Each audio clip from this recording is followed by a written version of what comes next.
Class నిన్న లో participate చేసాము. మేము నేర్చుకుంది టింకర్ కార్డ్. టింకర్ కార్డ్ని ఫస్ట్ అకౌంట్ ఎలా చేయాలి, టింకర్ కార్డ్ ఎలా చేయాలంటే గూగుల్లోకి వెళ్ళి గూగుల్లో right now on that tinker card అని నొక్కాలి. ఆ వెబ్సైట్ అది ఓపెన్ చేయాలి సార్.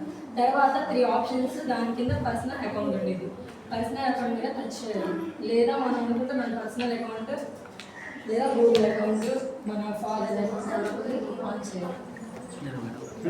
నెక్స్ట్ మనకి టింకర్ కార్డ్ 3 టైప్స్ డిజైన్స్ ఉన్నాయి సార్.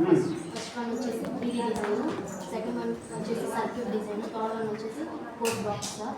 3D డిజైన్ అనేది షేప్స్, హైట్, బ్రెడ్త్ ఉంటాయి సార్. మనకు నచ్చిన విధంగా చేసుకోవచ్చు సార్. అలాగే సర్క్యూట్ డయాగ్రామ్ అంటే మన ఆడియో కనెక్షన్స్ ఇవ్వడం అలా ఉంటుంది సార్. ఆ టైప్లో సర్క్యూట్ డయాగ్రామ్. కోడ్ బ్లాక్ అనేది ఇప్పుడు మన 3D దాన్ని వీటినే ఒక్కదాని తర్వాత మనం పెట్టేసి బాక్స్తో చేసుకుని దాన్ని కోడ్ బ్లాక్స్ అంటారు సార్. దీంట్లో మనకి మన నేమ్ కానీ అలాగే చేసుకోవచ్చు. చేస్తారా మన డిజైన్ మీరు ఏం చేస్తారు?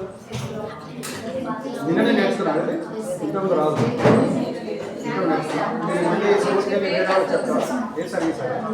ఏ పేరు సార్? ఎప్పుడు వచ్చారు? ఈ స్కూల్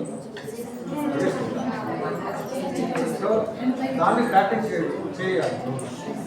ల్యాబ్కి వెళ్ళి ప్రాక్టీస్ చేస్తున్నాం. ఓకేనా? గుడ్.